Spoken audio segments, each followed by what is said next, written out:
Olá, meninos e meninas da topografia! Vamos avançando mais o nosso conhecimento.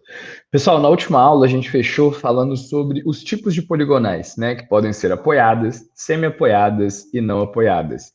E a gente falou dos levantamentos do passo a passo. Qual que era o primeiro passo? Reconhecimento do terreno. Para que serve? A gente saber onde é que a gente está trabalhando, né, galera? Não faz sentido trabalhar numa área que a gente não conhece, que a gente nunca foi. Não faz sentido construir prédios em lugares onde eu nunca pisei, porque eu posso fazer uma bobagem de construir um prédio alinhado numa direção que não faz sentido para aquela região. Por exemplo, o posicionamento solar, o índice de sombra, a quantidade de sombra, né? Se durante alguma parte do ano vai ter algum problema com o escoamento de água, enfim. Segunda parte, o levantamento da poligonal, que é ir lá no campo e medir os pontos precisamente de cada uma das nossas estações que a gente vai trabalhar.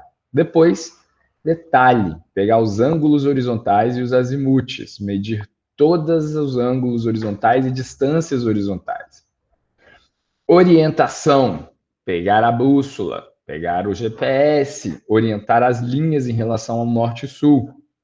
Computação de dados, faz quando a gente chega em casa. Plotar todos os pontos numa tabela, numa planilha Excel, né? Uma tabela lá.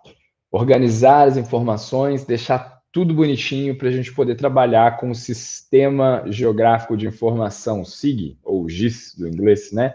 Aqueles programas parecidos com o AutoCAD, só que a gente usa mapa, tipo o Google Earth, beleza? Temos QGIS também, espero que vocês estejam inteirados no QGIS. Muito em breve a gente vai estar usando ele, mas aí vocês têm que fazer os tutoriais aqui para baixo. Sexto passo, desenho da planta, é o mapa, tá? A gente coloca o mapa bonitinho, coloca todas as informações necessárias para a gente fixar o nosso trabalho final. Então, vamos começar, né? Como que a gente vai tratar os dados dessas poligonais que a gente abre? Primeira coisa, a gente pode transformar os nossos ângulos horizontais em externos e internos, dependendo da poligonal. E o que isso depende? Isso depende muito do sentido de caminhamento. A gente já falou um pouco sobre isso, né? Então, os ângulos consecutivos da poligonal, né? O ângulo ele é sempre em relação a 3 pontos, porque você precisa de pelo menos 2 lados fazendo uma abertura. ABC, eu tenho o ângulo B. BCD, tem o ângulo C. CDE, ângulo D, DEF, ângulo E. Depois não tem mais ângulos.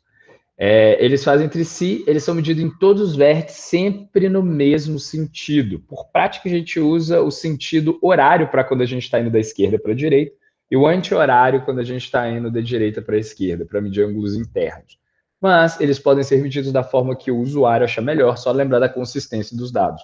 Então, ó, se eu comecei a medir aqui, ó, da esquerda para a direita, no sentido anti-horário, tem que continuar medindo aqui no sentido anti-horário, anti-horário, anti-horário, anti-horário. Se eu estou medindo no sentido horário, então é aqui de fora, para dentro, para fora, foi mal, para dentro, para fora, beleza? Se a poligonal é fechada, já é mais fácil da gente trabalhar com os lados internos e externos, né? No campo, a gente costuma percorrer o sentido horário. Então, a gente vai do ponto A para o ponto B, para o ponto C, para o ponto D. Esse é o sentido. E as leituras são sempre feitas na graduação do sentido horário. Os ângulos medidos serão sempre externos se eles forem medidos no sentido horário. Olha só, o ângulo daqui é um ângulo externo em relação à poligonal fechada.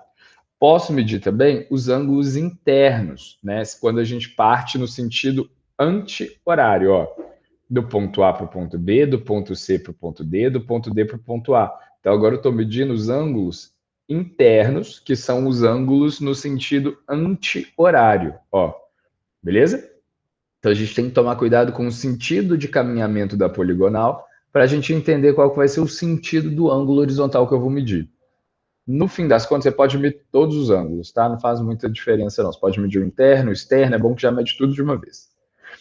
E aí a gente vai cair num conceito que são os erros, que é um primeiro conceito importante na hora da gente tratar os nossos dados, tá? Aí a gente vai ter aí o cálculo do erro do fechamento angular. Jordane, o que a gente pode, quais práticas no campo podem causar o erro de medidas angulares? O que você acha?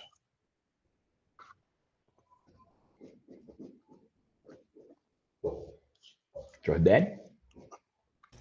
Sim, só um minutinho. Deixa eu pensar aqui. Eu fechei para você não roubar. E o sentido, né? Hum, sentido. Como é que sentido pode causar erro de medida angular? Boa pergunta. Não, faz sentido, mas como? Vamos pensar assim, como? Né? Só falar palavras ao vento, palavras apenas, palavras pequenas, palavras, não resolve nosso problema de engenharia. Por que que a gente pode causar problema no medida de sentido angular?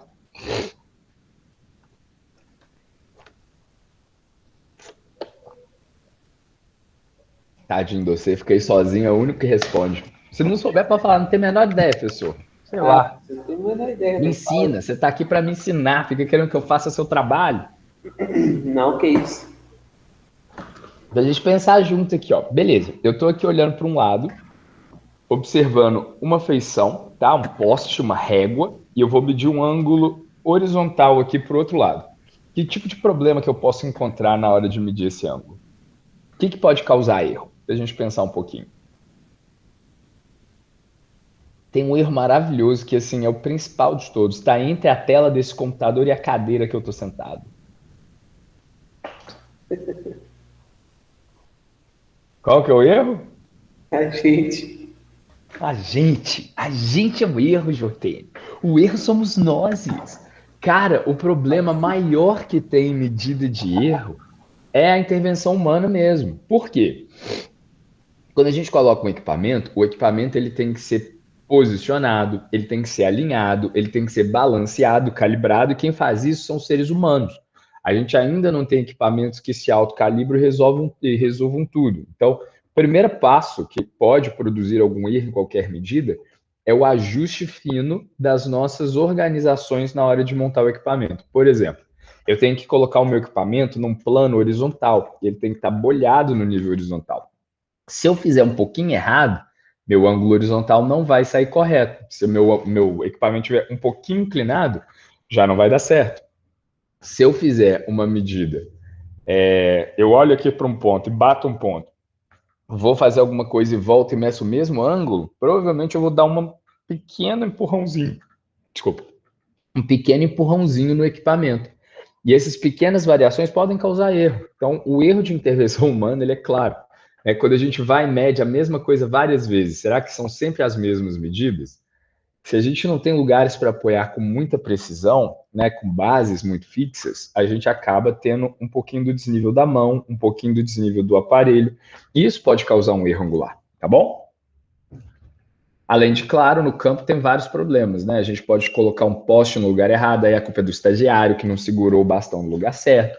A gente pode marcar um ponto um pouco deslocado do que ele está na verdade, que também pode causar um problema. Então a gente tem problemas de medida angular. Mas o que acontece, né? A vida é isso. O mundo não é um lugar perfeito. A engenharia ela comporta pequenos desvios, pequenos erros. E a gente já trabalha para melhorar a qualidade dos nossos dados.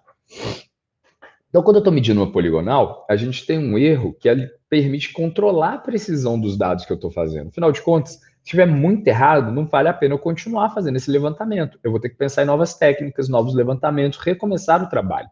Então, o cálculo de erro angular, quando a gente faz na nossa poligonal de referência, ele é muito importante. Ele é um erro que a gente fecha tanto para os ângulos internos quanto ângulos externos. E isso, como é que é feito? A gente faz a soma de todos os ângulos medidos no campo, ó, soma dos ângulos internos, soma dos ângulos externos, medidos, menos a quantidade do ângulo teórico interno ou externo a uma figura poligonal. Isso vem lá da geometria, né? Polígonos, polígonos. Quantos graus tem a soma dos ângulos internos de um polígono? 180 vezes o número de lados, né? Menos 2. Quanto que é a soma dos ângulos externos de um polígono? 180 vezes o número de lados mais 2. Então, para a gente ver o erro angular, é só a gente somar todos os ângulos internos e externos e subtrair dos ângulos teóricos. Tranquilo? Olha lá a condição. Opa, condições de fechamento angular, né? A gente tem 10 vértices aqui, 10 pontinhos. Quantos lados que a gente tem? 1, 2, 3, 4. 1, 2, 3, 4, 5, 6, 7, 8, 9, 10, né? Vai do 10 para 1, são 10 lados. Então, o ângulo teórico nosso, n, é igual a 10. Então, a gente vai ter a soma dos ângulos internos desse polígono aqui, 10 menos 2, 8, vezes 180, 1440. Essa é a soma dos ângulos teóricos internos desse polígono. Então, se todos os ângulos que eu medi, ó, A1, A2, A3, A4, A5, A6, A7, A8, A9 e A10, for muito longe de 1440 graus, quer dizer que a minha medida dos ângulos internos, elas estão erradas, né? Elas não fazem sentido. Mas quanto errado que a gente pode aceitar num projeto de engenharia? O que você acha? Bem que acho que esse aqui não vai fazer nem muito sentido para a gente pensar. Léo, depende do terreno, eu acho que uns 15%, 10%. Você falou uma coisa muito legal, 15%, 10% é muita coisa. Isso aí já dá um erro muito grande, principalmente para ângulos. Mas depende muito do terreno. E não só do terreno, que o que você está querendo falar depende do que você quer fazer, né? Peraí. Ah, meu Deus do céu. Hoje está frio. Porque o que depende do que eu quero fazer? Se eu quiser uma planta de detalhes, eu preciso de muito detalhe nas minhas medidas. Preciso de uma tolerância baixa a erros. Se eu não preciso, se eu não tenho essa necessidade de ter tanto detalhe, eu posso aceitar um erro maior. Se eu for fazer uma carta topográfica, existe um limite de erro. Se eu fazer uma poligonal de referência, existe um limite de erro. E o limite de erro que a gente fala aqui na topografia é a tolerância angular. É a tolerância de erro que aceita. Ah, errei, tudo bem. É igual a gente fala, né? Errar é humano, faz parte, todo mundo erra. Os seres humanos maravilhosos. Então, uma variável que a gente usa para poder adequar as nossas medidas angulares, tá bom? Dependendo do trabalho, essa medida ela pode variar, que é o que eu falei. Dependendo do nível de precisão, a gente pode. Nossa Senhora! Desculpa, Jordânio. Beleza, hoje foi.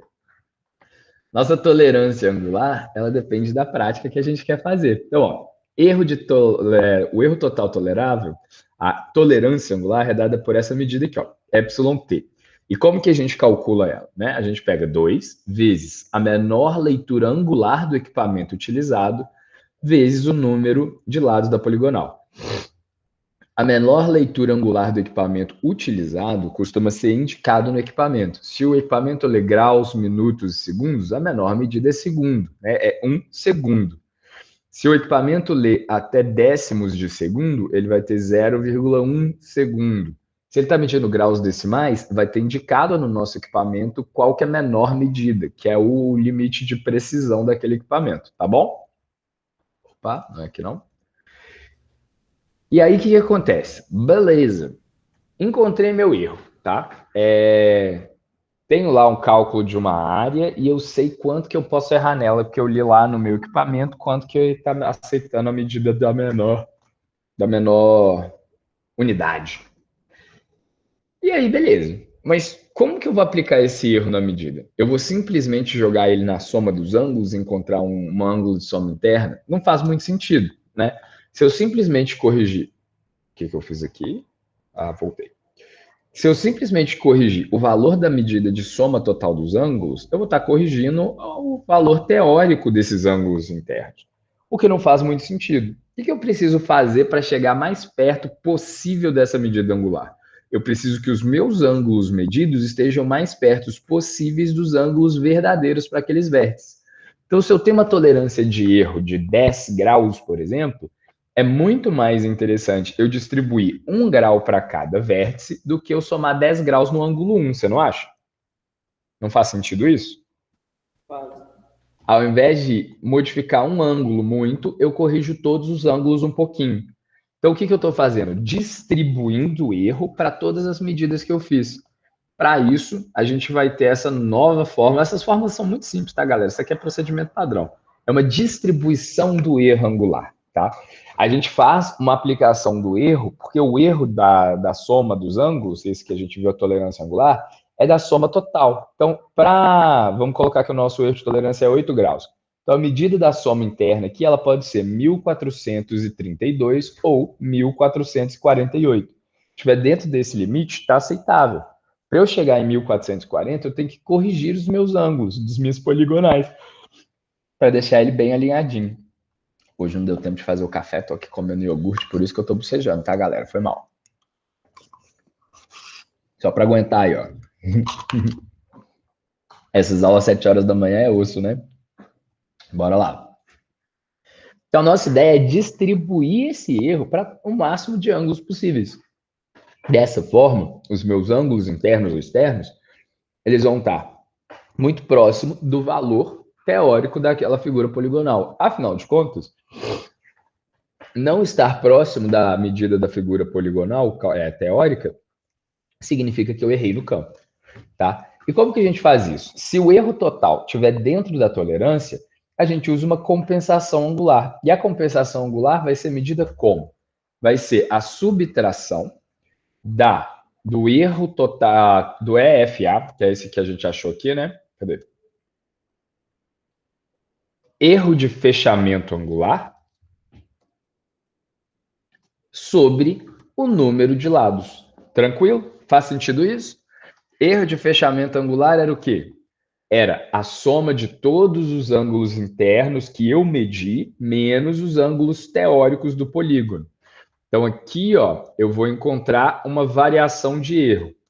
Se esse erro estiver dentro da tolerância aceitável, aí eu pego esse número, divido pelo número de lados e coloco menos aqui, né? Para a gente colocar um sentido de ângulo.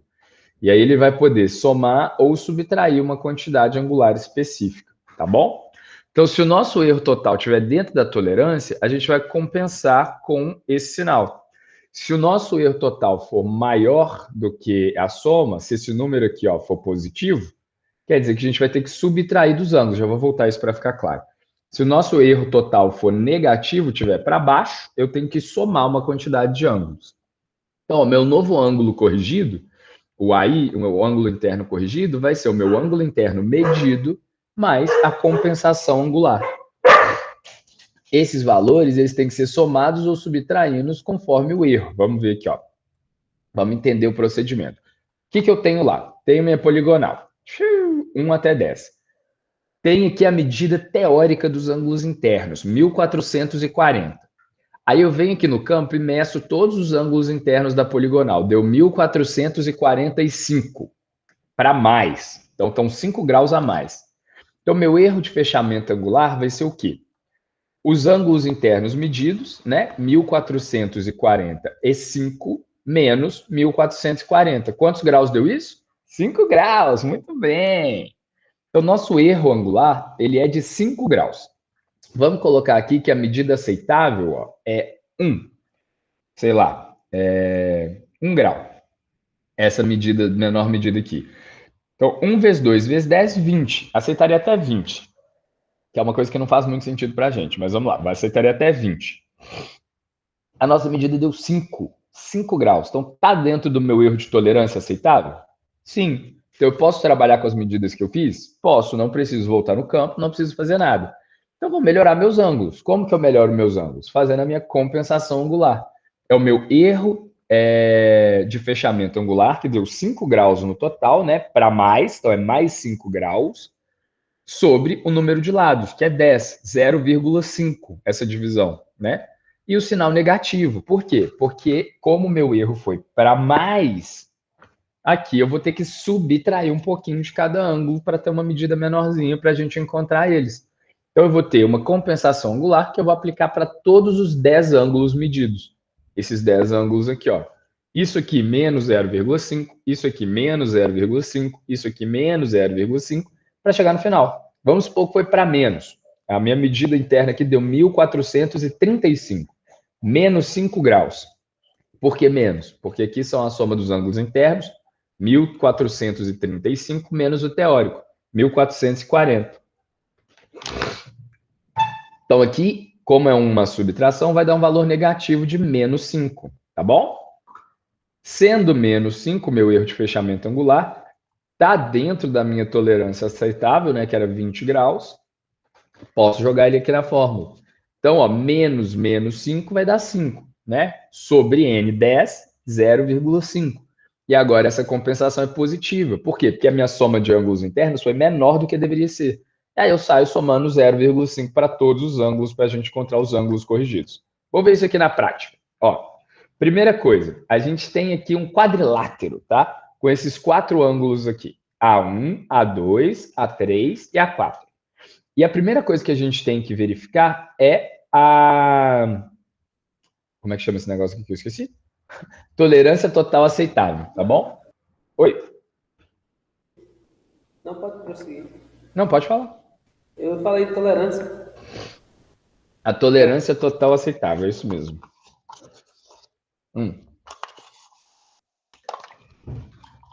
Comer alguma coisa para ficar em pé, né? Não, tá doido. Então, qual que é a primeira coisa que a gente tem que fazer? Descobrir qual que seria o ângulo teórico de um quadrilátero.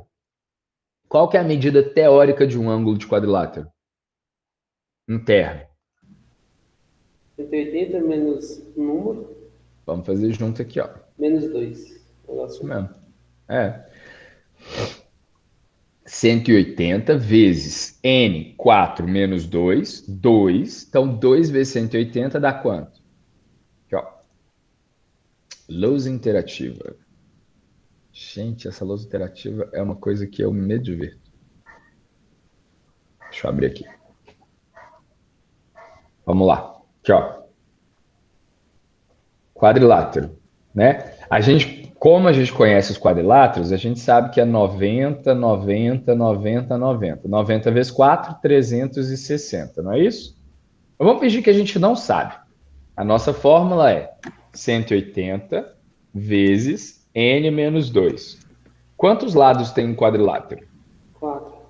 4. Então, ó, 180 vezes 4 menos 2, que é igual a 180 vezes 2, que é igual a... 360. Aqui, ó, 180 vezes 2, 360. Então, nossa soma dos ângulos internos tem que dar 360.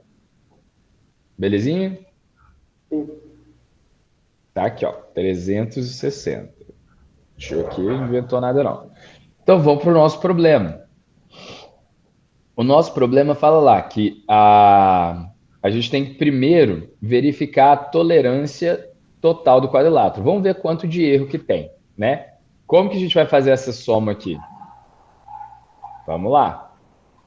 Primeiro, a gente vai escrever todas as nossas medidas para a gente fazer a soma de todos os nossos ângulos. Ó, 81 graus, 09 minutos. Beleza? O ângulo 2, 69 graus.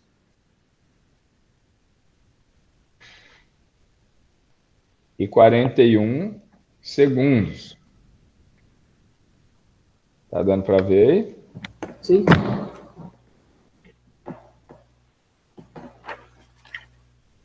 Vou botar para cá. 85 graus, 04 minutos. Esse aqui é o verde, né? E por último,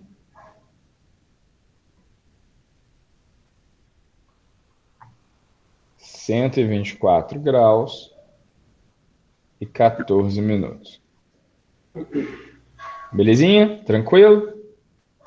Sim. Vai ficar uma coisa mais ou menos assim, ó. Aqui é um pouquinho fechado, aqui é um pouquinho fechado.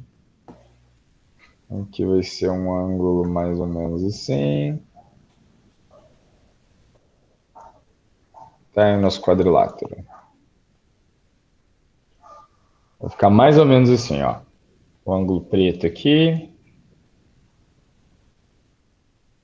O ângulo vermelho. Nossa, bem que esse aqui ficou errado. Deixa pra lá. Tem que pensar como é que vai ficar isso aqui. Vamos fazer essa soma então. Beleza. Como é que a gente soma ângulo, grau, minuto, segundo? Primeiro a gente soma os minutos. Vamos lá. 9 mais 41, mais 0,4, mais 14. Deu 68. 68 minutos. E aqui do outro lado, a gente tem 81 mais 69 mais 85 mais 124. 359. 300. Cadê? Graus. Faz sentido 68 minutos? Qual que é o limite máximo de minutos que podem ter aqui? 60. 60. Então, aqui, ó, não fica 68, fica quanto? Corta o 6, o 60, isso aqui vai ficar 8, não vai? Vai. E aqui passa quantos graus? 1 grau. Beleza? Sim. Então aqui, ó, 8 por qual vai ser a 5. nossa medida nominal? 360 graus e 8 minutos, não é isso? Sim. Ah, moleque, então agora nós estamos bom demais. Aqui, ó. Fechamos. Achamos aqui. Qual que era o nosso valor teórico dos quadriláteros, que era uma medida de soma dos ângulos internos? 360, não era? Isso. Beleza. Então agora a gente vai medir o erro de fechamento angular. Erro de fechamento angular não era a soma dos ângulos internos, que é medido, menos o teórico? Sim. Beleza. Então como é que a gente vai fazer isso aqui? 360 graus e 8 minutos menos 360, não é? Uhum. Quanto que vai dar essa soma, essa subtração? Vamos fazer aqui. Não é aqui não. É aqui, ó. 360 graus. Opa. 8 minutos menos 360 graus. Está tudo errado. Quanto que dá isso aqui? 0,08. 8 minutos, né? Isso.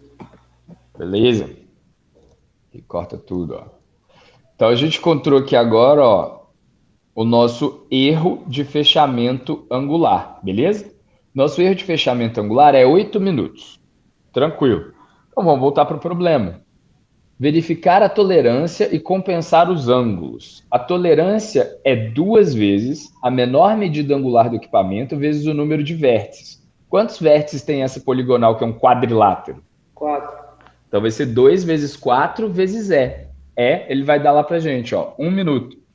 Então, ó, 2 vezes 4, 8, vezes 1 minuto, são quantos minutos? 8. 8 minutos. O nosso erro de fechamento angular está dentro da tolerância? Sim. Beleza, então podemos avançar. Ah, eu fiz isso aqui bonitinho já. Olha que gracinha. Ah lá, tudo que a gente fez. Tinha esquecido que eu já tinha feito. Erro da fechamento da poligonal tá lá. Erro tolerância total tolerável tá lá. Então agora vamos ver a compensação angular. Como que é a compensação angular? Menos 8 minutos sobre o número de lados, 4. Então vai ser menos 2 minutos, não é? Como é que é, Léo? 8 menos. A compensação angular, ó, tá aqui. Ela é dada por menos erro de fechamento angular, que o nosso foi 8 minutos, sobre o número de lados do polígono, que são 4, não é? Sim. Então, menos 8 sobre 4. Quanto que vai dar? Menos 2. Menos 2 minutos. Então, vamos fazer essa subtração aqui, ó. 81 graus e 9 minutos. Menos 2 minutos dá quanto? 79 e... quebrado? Não, 79 graus. A compensação angular é menos 2 minutos. Ah, menos 2 minutos? É só menos. E só menos 2 minutos, ó. Foi o que a gente achou aqui. Ah, tá. Quanto que vai dar aqui? 81 graus, menos 81. E aí eu subtrai só os minutos, é isso mesmo? Só subtrai os minutos, são 2 minutos. 7 minutos. 81 graus e quanto? 7 minutos. 81 graus e 7 minutos. Muito bom. Aqui, ó, pronto. Esse é o erro. Esse é o ângulo agora corrigido. Qual que é esse aqui corrigido? 69 graus, 41 minutos, menos 2 minutos. Quanto que vai dar? 69 e 39 minutos. Beleza. Esse daqui, subtrai 2 minutos aí para nós. 85 graus, 2 minutos. Ótimo. E por último, 24 graus e 12 minutos. muito bom. É assim que a gente encontra os novos ângulos medidos. Tranquilo? Sim. Vamos somar esses ângulos aqui para ver quanto é que vai dar agora? Olha lá, ó. Vamos somar aqui desse lado. 7 mais 39 mais 2 mais 12 deu quanto? Tá aqui na calculadora. 60. 60. 60 minutos vale quantos graus? 1 grau. 1 grau. Então vai para lá. Então, ó, já resolveu que para nós vai fechar certinho, não vai? 360 graus. Vai sim. Então, essa compensação angular que a gente fez aproxima a nossa poligonal da medida teórica verdadeira, de como que a gente quer calcular. Beleza? Sim. Vamos ver aqui, ó. Já foi? Já. Olha lá, ó. Nossos erros com compensação é a soma de cada um desses erros lá em relação aos nossos ângulos. Tranquilo? Então, beleza. Agora, como que a gente faz para transportar o azimuth? Tá. Ai, ai. Estica aí bastante para a gente entender o que a gente quer medir aqui. A gente primeiro fez o fechamento da nossa poligonal. A gente calculou o erro de medida dos ângulos internos da poligonal e como que faz para corrigir esses ângulos. Nosso objetivo agora é transportar o azimuth, porque não deu para eu fazer o azimuth de todos os pontos. Então a gente vai aprender uma forma da gente poder calcular os azimuths a partir de um primeiro azimuth medido, tá bom? Que é aquela história que a gente pegou lá atrás. Mediu o azimuth de uma linha, transporta para a segunda linha, transporta para a terceira linha. Então, de posse do azimuth do primeiro alinhamento, da primeira linha que a gente mede lá, a gente consegue sair transportando o azimuth. E como que a gente faz isso? Pela fórmula. Essa fórmula a gente já viu lá na frente, lá atrás, na verdade, né? Opa, peraí. O azimuth de um ponto, ele vai ser sempre o azimuth do ponto anterior mais ou menos o ângulo horizontal do ponto anterior, mais ou menos 180. Isso a gente viu umas 3 aulas atrás, 2 aulas atrás. Beleza? E para a gente checar se o azimuth foi processado de maneira correta, a gente faz o contra-azimuth, né? O azimuth na chegada e o azimuth na saída. Quanto mais medida, melhor as correções. Olha a ideia aqui. Essa figura a gente já viu lá atrás, ó. A gente tem o primeiro ponto aqui da estação, orientada no norte, e o azimuth desse ponto aqui, ó, dessa linha 1, né? Então, para a gente medir o azimuth agora do ponto P1 para o P2, o que a gente precisa? Saber o azimuth do ponto anterior para a gente poder medir no ângulo lá para fora. Aqui a gente já tinha feito essas relações angulares, ó. Aqui é o ângulo A, que é todo esse ângulo externo daqui, ó, menos 180, que é essa parte aqui de fora. Não era isso que a gente tinha calculado, que vale 180? Isso não dá exatamente esse ângulo aqui para a gente? Esse outro ângulo aqui de cima, em relação à linha do norte que está prostado aqui, não é o azimuth anterior? Então, o nosso novo azimuth, que é essa linha toda aqui do norte até a P1, P2, não é a soma desse ângulo, alfa menos 180, mais o azimuth do ponto anterior? Então, ó, o azimuth do ponto P1, P2 vai ser o azimuth anterior, OPP menos P1, até P1, né, não é menos, mais o ângulo que está aqui dentro, que vai ser o ângulo externo menos 180, tá bom? Aqui medindo no sentido horário, né? Se fosse no anti-horário, aí a gente faria outro cálculo, aí seria mais 180. Então, ó, a partir do azimuth original, a gente tem o ângulo horizontal externo aqui, ó, né, esse para fora aqui, e ele é medido no sentido horário. Por quê? Porque a gente está fazendo um caminhamento no sentido horário aqui, tá bom? Então, a gente calcula o azimuth P1, P2 a partir dessa equação, que nada mais é do que entender esses ângulos aqui em cima. Fez sentido? Tranquilo? Sim. Podemos avançar? Podemos. Então, peraí que eu vou abrir a aula.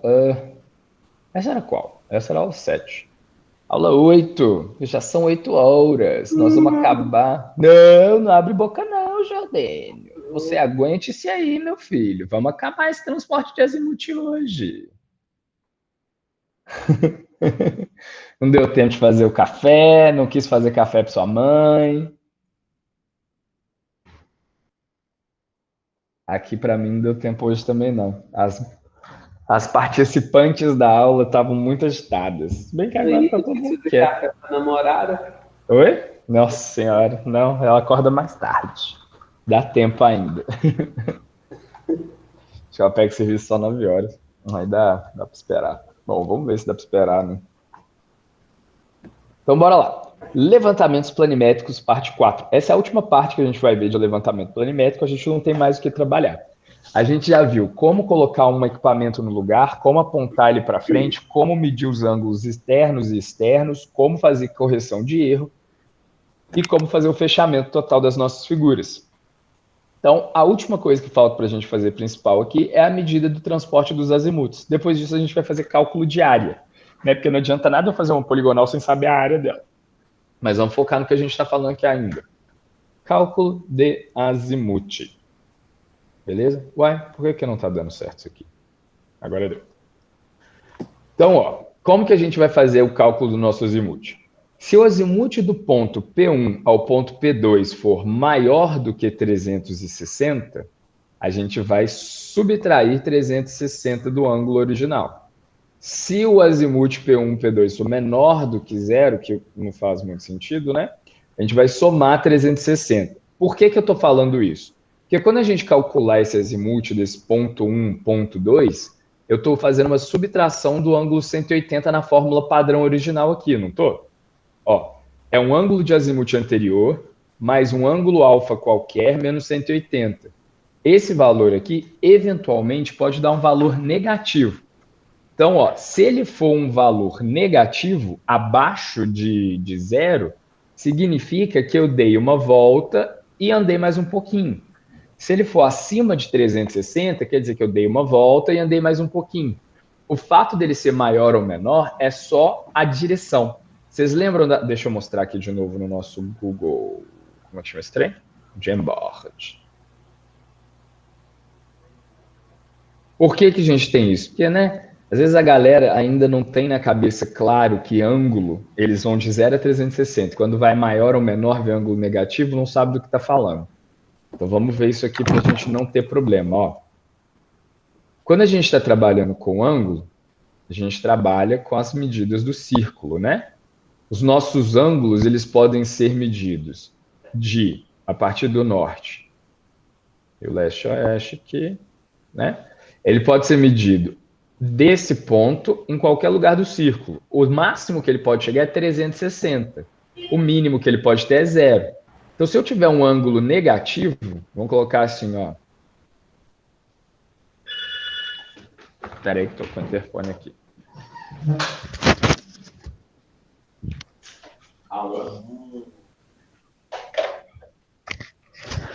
Agora que vai ser o Deus nos acuda. Tenho certeza que essa cachorra preta vai fugir. Bom, vamos embora. Se o meu ângulo for negativo, significa dizer o quê? Que eu abri ele para o lado contrário do sentido normal. Então, um ângulo negativo, quando é menor do que zero, quer dizer que aqui é zero, aqui é menos 25, aqui é menos 50, aqui é menos 70. Tá vendo? Eu estou andando no sentido negativo. Sentido de ângulo é para onde que eu estou abrindo. E se for 400 graus, por exemplo? Significa dizer que eu andei 360 mais um bocado, né? Então, significa que eu andei esse ângulo aqui, ó. Isso aqui é 400 graus. É a mesma coisa de dizer 40 graus, né? 360 mais 40 graus. Então, quando a gente tem números que passam de 360 ou são menores do que zero, significa que eu continuei a dar a minha voltinha. Então, não precisa assustar com esse tipo de número, tá bom? Quando a gente cair neles. Isso aqui é só para a gente lembrar. Quando a gente estiver medindo os azimutes, né, do ponto 1 ao ponto 2, que é o transporte de azimute, a gente está trabalhando com soma e subtração de outros ângulos. Se passar de 360, o que eu faço? Subtrai 360 da medida que eu vou encontrar o ângulo certinho. Se eu subtrair e der um ângulo menor do que zero, um ângulo negativo, como é que eu faço para achar o ângulo verdadeiro dele? Eu somo 360 a esse ângulo, tá bom? É só para a gente corrigir o ângulo aí. Então, ó, no sentido horário, a gente soma e subtrai 180. Tudo bem? É mesmo? Para o sentido anti-horário, a gente vai subtrair o ângulo A e somar 180. Por quê? Espera aí só um minutinho.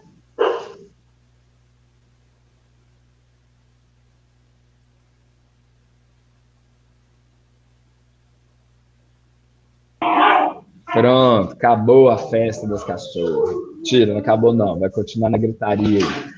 Então, ó, a gente tem o sentido horário para somar o ângulo, por quê? Que é esse ângulo que a gente está vendo aqui, ó. Então, no sentido horário de caminhamento, deixa eu tirar uma foto disso para a gente entender isso melhor. Aqui. Vamos voltar para o Jamboard. Jamboard.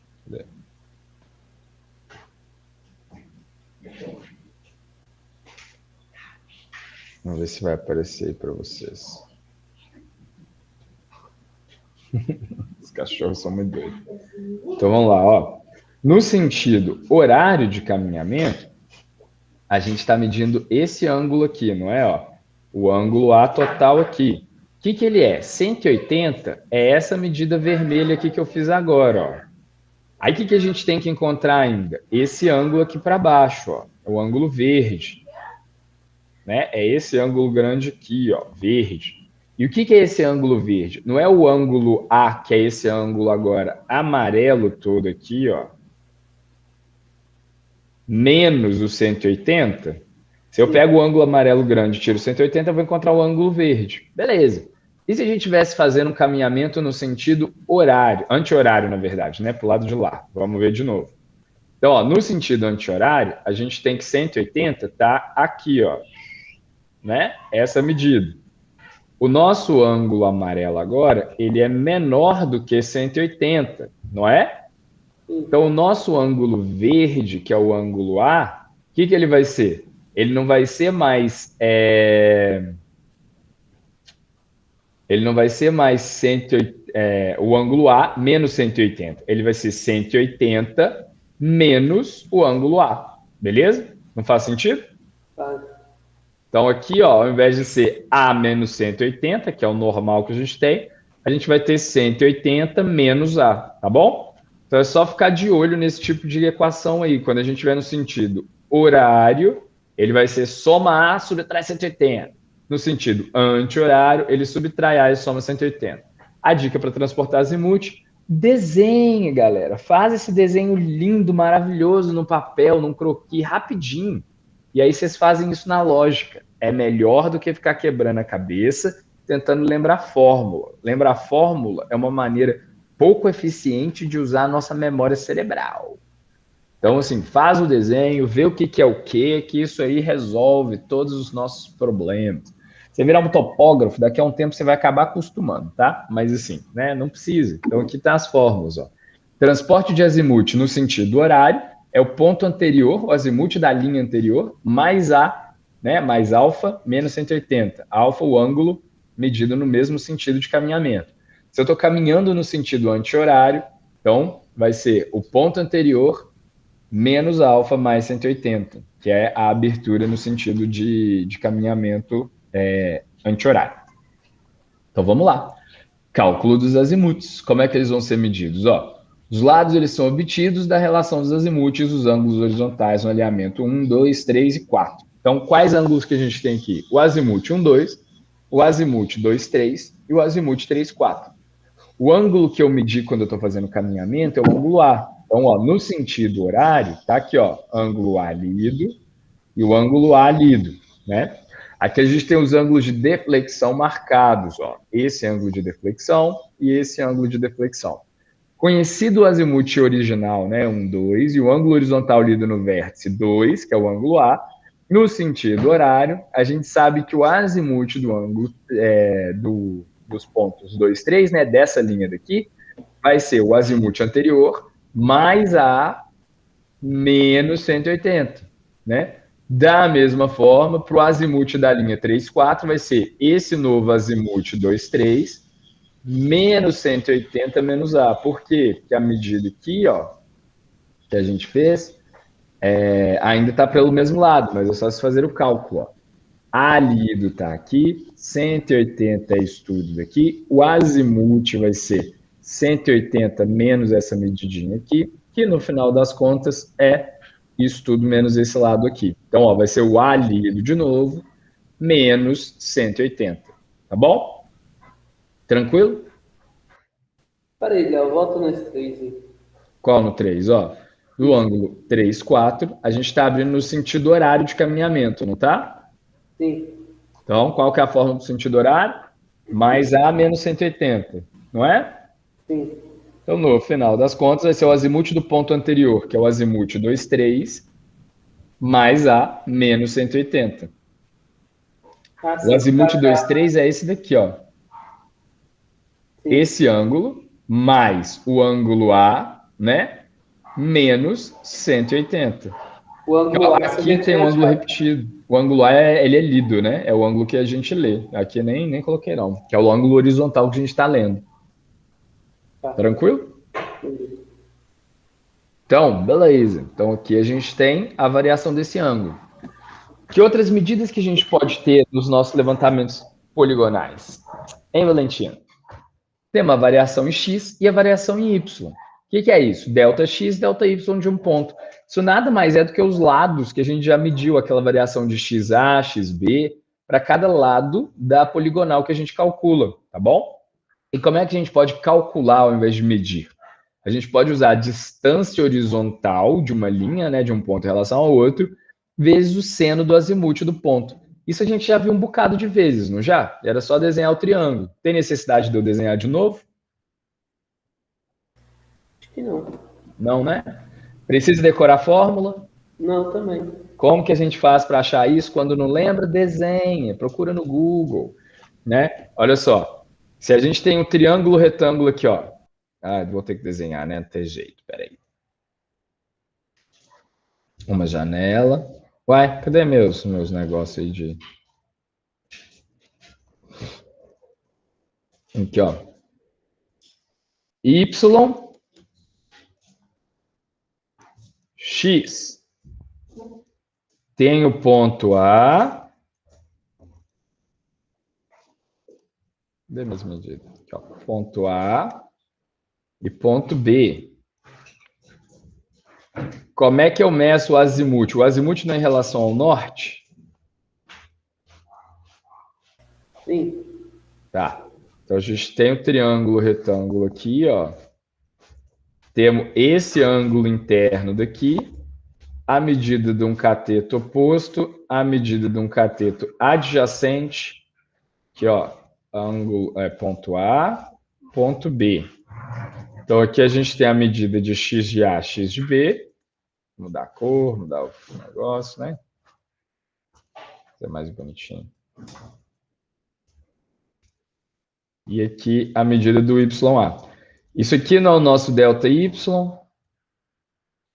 Aqui não é o delta X. Tranquilo até agora? Sim. Aqui é a nossa distância horizontal.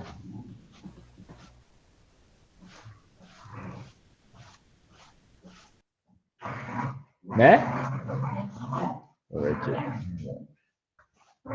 Distância horizontal. Então, como é que eu relaciono essas equações aqui? Esse ângulo A aqui, ó, se eu faço o seno dele, não é o lado oposto sobre a hipotenusa? Esse lado A não é exatamente o delta X?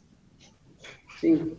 Então, ó, o seno de A é igual a ΔX sobre hipotenusa. Ou seja, ΔX é igual a seno de A vezes a distância horizontal, não era isso? Estou pensando nesse ângulo A porque ele é o azimuth, ó. A de azimuth. Tá bom? Sim. Então, como é que a gente vai achar aqui o ΔY? O cosseno de A não é o lado B sobre a hipotenusa? Cosseno de A. Esse lado B não é o ΔY? Então, cosseno de A é igual a ΔY sobre distância horizontal. Ou seja, o ΔY é igual a cosseno de A vezes a distância horizontal. Tranquilo? Sim. Massa, lembrou? Rapidinho? Uhum. Ótimo. É só desenhar. Desenha no papel rabiscado, deu tudo certo. Olha lá, ó. ΔX, distância horizontal, vezes o seno do azimuth do ângulo, que é o ângulo A, e ΔY é igual a distância horizontal vezes o cosseno do ângulo azimutal daquele outro ponto, tá bom? Então vamos lá, fechamento linear agora, né? A gente falou do fechamento angular, né? O que era o fechamento angular? A variação das medidas dos ângulos. Agora a gente está querendo falar das medidas da variação em x e da variação em y, que a gente também vai ter erro aí, né? E o que a gente vai fazer? A gente vai fazer a medida do fechamento linear de uma poligonal feito das seguintes equações. A soma de todas as variações de ΔX tem que estar zero, não tem? Por uma poligonal fechada. E nesse caso aqui, só dá para fazer em poligonal fechado. Por quê? Porque um ponto começa no lugar A, né, ponto 1, e a poligonal fechada termina no mesmo ponto, no ponto 1 ou no ponto A. Numa poligonal aberta, isso não vai dar certo. Não volta para o mesmo ponto. Então, ó, a soma das variações em x e a soma das variações em y tem que dar zero. Isso significa que você começou num ponto e terminou no mesmo ponto. Tá bom? Então, ó, a projeção sobre... Coralina, Cora. A projeção sobre o eixo x, né, ou seja, na linha leste-oeste, é chamada de ΔX. E a soma das projeções nesse todas as variações leste-oeste tem que ser zero, não é poligonal fechado. Senão eu não voltei para o mesmo lugar de origem. A variação do eixo Y, né, a variação na linha norte-sul, na direção norte-sul, são as projeções no eixo Y. E a soma de todas essas projeções tem que dar zero, tá bom? Então, caso os somatórios não sejam iguais a zero, haverá o famoso erro linear, tá? E isso acontece, a gente tem que saber quanto que mede. E os erros, eles são expressos da seguinte maneira. O EX, né, a medida do erro em x vai ser xn menos x0. Nós vamos ver o que é isso já já. E a medida do EY vai ser yn menos y0. O que é o yn? O xn. O xn é a medida da posição específica do último ponto que eu encontrei. Por exemplo, se eu comecei a medir no ponto 1, eu vou fazer um cálculo para o ponto 2, um cálculo para o ponto 3, até voltar para o ponto 1. No final das medidas do ponto 1, eu vou ter a posição em x e a posição em y desse ponto 1, né? E eu tenho também a medida do ponto em 0, que foi a primeira medida que eu fiz. Se a subtração da medida encontrada no final com a medida do primeiro ponto que eu calculei for diferente de 0, a gente vai ter um erro dessa medida, e esse é o erro em x. Da mesma fórmula, a gente vai ter a variação no eixo y.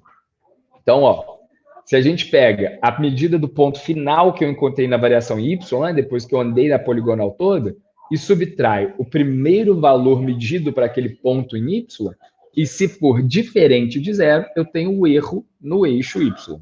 Belezinha? Tranquilo isso, né? E as correções que a gente aplica ao erro linear? Eles têm que ser proporcionais às medidas das... as medidas das distâncias. E aí, ó, a gente vai começar a falar dos conceitos de perímetro e perímetro parcial, tá? Por quê? Porque eu falei sobre o ponto xn, que é o ponto final. A gente pode fazer um cálculo de variação com outros pontos que não sejam o ponto final. Pode ser usado um perímetro parcial até um ponto específico no meio da figura. Se eu tenho uma figura de 4 lados, eu posso usar até o terceiro ponto. Se eu tenho uma figura de 10 lados, até o sétimo, até o oitavo, enfim, o que eu quiser. Então, o que a gente vai fazer? Todas essas medidas, elas têm que ser proporcionais. Senão, o erro, né, quando ele vai variando, ele é ele é distribuído, ele é proporcional à sua figura maior. Então a gente consegue detectar o erro lá atrás, no começo. Dessa forma, a gente tem o perímetro do polígono. O que é o perímetro de um polígono? A soma de todos os lados, né? O comprimento do caminhamento completo no polígono. O perímetro parcial é a soma de todos os lados, desde a origem até o ponto que eu escolhi, que é o tal do ponto N. Beleza? Fez sentido? Sim. Ótimo. Quarta-feira de manhã é difícil, meu filho. Nossa, você tá abrindo aí, tá me matando aqui. Essa noite foi foda. Os bichos ficaram, não deixaram dormir, me empurraram da cama, o gato miando, o cachorro latindo. Foi ótimo. O vento batendo na casa inteira. Então, vou lá. Os valores de correção encontrados para as nossas variações, eles vão ser somados, subtraídos de acordo com o erro, da mesma forma que a gente fez para o ângulo. Se a gente encontrar valores maiores do que deveria ser, aí a gente tem que subtrair eles. Se a gente encontra valores menores do que deveriam ser, para corrigir, a gente tem que somar esses valores. Então, ó, o erro em x ele é proporcional ao perímetro do polígono, tá? A correção do erro da nossa medida linear, ela é proporcional ao perímetro parcial até o ponto que eu medi. Tudo isso, essa proporção faz sentido. Né? A correção de erro para cada lado, ele vai corrigindo a medida em cada ponto, para que no final das contas o meu perímetro seja correto. Então, a forma de aplicar a correção no eixo x é o erro de fechamento linear na direção x sobre o perímetro total do polígono vezes o perímetro parcial. Essa proporção se mantém e o erro ajuda a gente a encontrar essa correção, beleza? Da mesma forma para o eixo y. Aí é só trocar x, y aí, não tem muito mistério, não. Tranquilo até agora? Esse aqui eu não coloquei. Acho que eu não coloquei exemplo desse. Então, bora lá. Para isso, a gente tem que ter uma precisão, que é muito semelhante à nossa tolerância, né? Qual precisão que eu quero do meu equipamento? Qual que é a precisão que eu vou encontrar para a minha atividade, né? Então, a precisão desse levantamento vai ser dado pela relação perímetro total sobre o nosso famoso erro, né? O erro epsilon, que é a distribuição de erro, a gente já vai entender o que é isso. O valor da precisão do levantamento, ele tem que ser inferior ao denominador da escala adotada, para que o erro de levantamento seja preciso dentro das projeções. Espera aí. Então vamos conversar disso. Aqui, ó, a gente tem a distribuição quadrática do erro. Por quê? Eu estava trabalhando aqui antes com o erro em x e o erro em y, não é isso? Quando eu estou trabalhando com erro x e erro y, eu tenho um erro que é a hipotenusa desses dois lados, né? Que é a distância horizontal entre esses dois lados de erro. Claro que não existe uma distância de erro, né? Mas é o erro distribuído. E como é que eu faço? É só encontrar a hipotenusa desse triângulo retângulo, né? Os catetos ao quadrado somados são igual ao quadrado da hipotenusa. Ou a tal da hipotenusa é a raiz quadrada da soma dos quadrados dos catetos, que é isso daqui, ó. Então, meu erro distribuído vai ser o erro em x ao quadrado mais o erro em y ao quadrado sobre a raiz quadrada. Sobre a raiz quadrada, não. A raiz quadrada disso.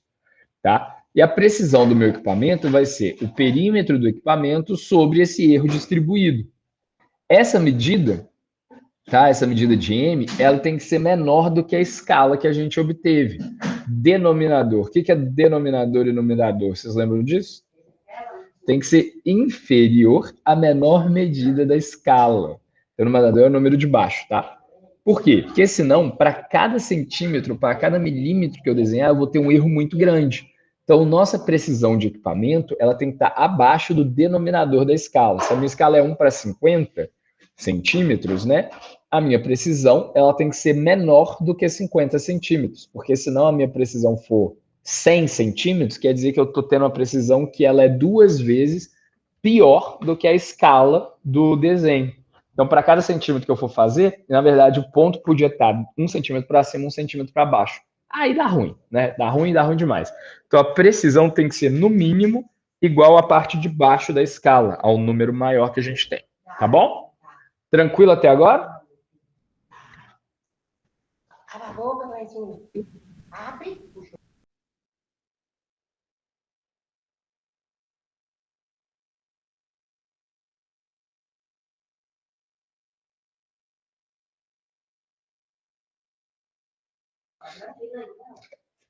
Então, bora lá. Ó. O que a gente precisa fazer para trabalhar com essas coisas, né? A gente tem que verificar se o erro está abaixo da tal da distância, da medida lá da tolerância linear. Para uma escala de 1 para 1000, significa que uma poligonal que a gente faz aqui, a minha escala, ela tem 1 centímetro representando 1000 centímetros. Ou seja, cada centímetro que eu desenhar na minha figura, no meu mapa, vai representar 1 metro, né? 10 metros, na verdade. 1 para 1000, isso. O que significa? Que se a poligonal tiver 1000 metros, ela vai ter um erro aceitável de 1 metro. E para calcular esse erro, a gente vai fazer essa seguinte fórmula aqui, ó. A soma do perímetro da poligonal, né?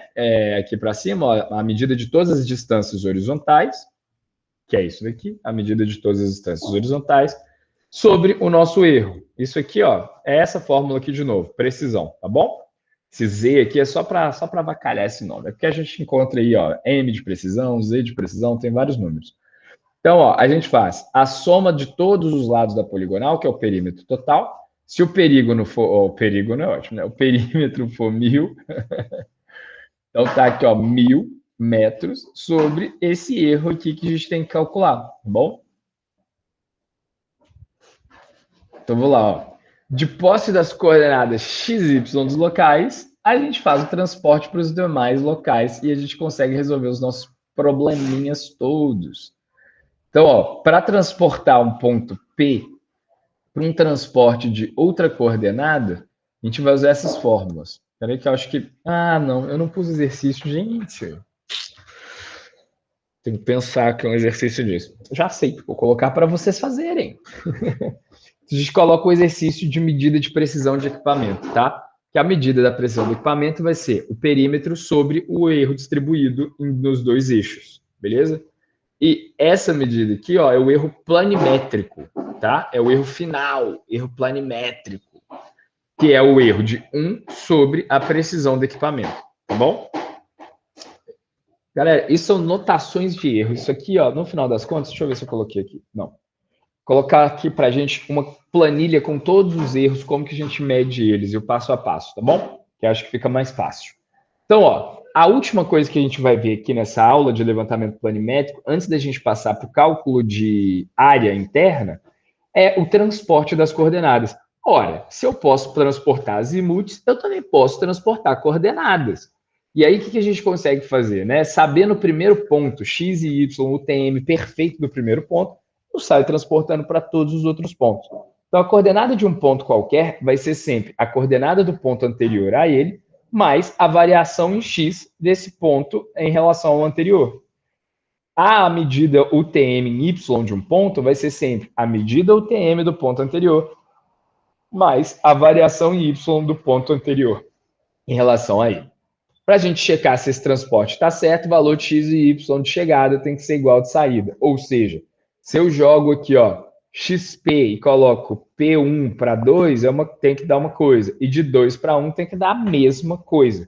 Senão não faz sentido, tá bom? Se tudo der certo, esses valores todos corretos, aí a gente vai fazer o cálculo da escala do desenho da planta e transportar tudo.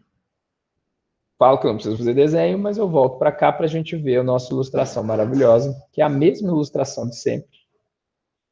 Então, para encontrar a coordenada UTM do ponto B, eu tenho que saber o x de A e o x de B. Aqui, ó. X de A. X de B. Opa. Para eu saber o TM, eu pego a medida do ponto anterior. Ah, eu falei x de B. Gente, às vezes a gente... Y de B. De A. De A. Pior que eu. Eu ainda tenho a desculpa da idade.